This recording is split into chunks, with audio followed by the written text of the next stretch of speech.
Mamlakatimizda so'nggi yillarda sport sohasini rivojlantirish, yoshlarni sog'lom turmush tarziga keng jalb etish, ularning iqtidor va salohiyatini ro'yobga chiqarish borasida ulkan islohotlar amalga oshirilmoqda.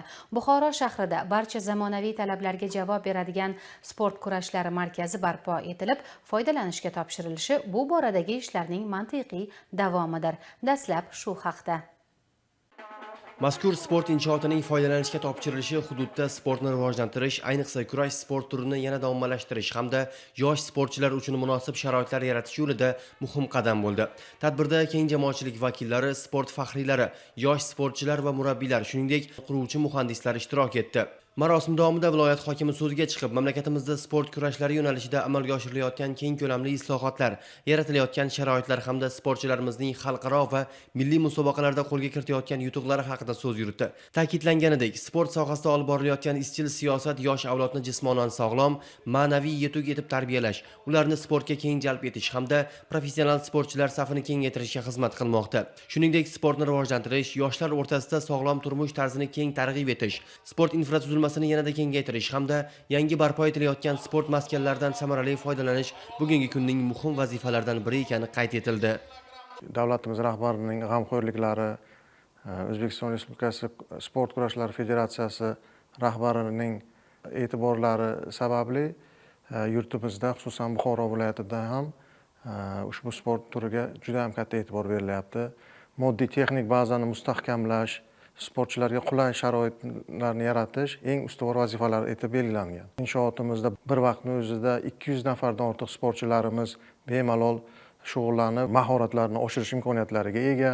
Sport majmuasini qurishga budjetimizdan hamda sportga befarq bo'lmagan saxovatpesha homiylarimiz tomonidan 3 milliarddan ortiq pullar jalb qilinib, mana shunaqa juda ham bir chiroyli bino foydalanishga topshirildi. Tadbir davomida 2025-yil mobaynida xalqaro va Osiyo miqyosidagi nufuzli musobaqalarda, shuningdek, mamlakat birinchiligi va boshqa sport turnirlarida g'olib hamda sovrindor bo'lgan sportchilar va ularning murabbiylari alohida e'tirof etildi. Ularning sportdagi yutuqlari munosib baholanib, pul mukofotlari hamda qimmatbaho sovg'alar topshirildi. Bu esa yosh sportchilarni yanada katta marralarni zabt etishga ruhlantirishi ta'kidlandi.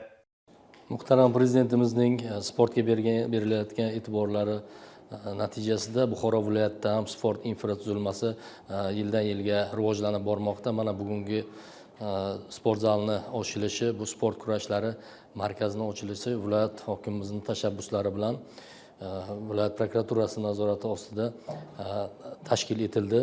Mazkur obyektga 3,5 milliard so'm mablag' sarflandi. Bu markazni ishga tushirilishi bilan viloyatda sport kurashlari, erkin kurash, yunon-rum kurashi va ayollar sporti kurashlari uchun alohida markaz tashkil etildi. Bu yerda endi ko'plab sport musobaqalari yoki o'quv yig'inlarini tashkil etish, shu bilan respublika, xalqaro musobaqalarda sportchilarni munosib tayyorlash uchun bu sport zal xizmat qiladi. Bundan tashqari, birgina 2025-yilning o'zida sport kurashlari, sport turlarini rivojlantirish maqsadida viloyatda yana qo'shimcha tumanlarimizda 4 ta sport zallari, yengil konstruksiyalar sport zallari qurib foydalanishga topshirildi. Yangi barpo etilgan sport kurashlari markaziy zamonaviy jihozlar bilan ta'minlangan bo'lib, unda sportchilar uchun barcha zarur sharoitlar yaratilgan. Mazkur maskan yosh polvonlarning mahoratini oshirish, professional mashg'ulotlar olib borish hamda ularni yirik respublika va xalqaro musobaqalarga puxta tayyorlashda muhim o'rin tutadi.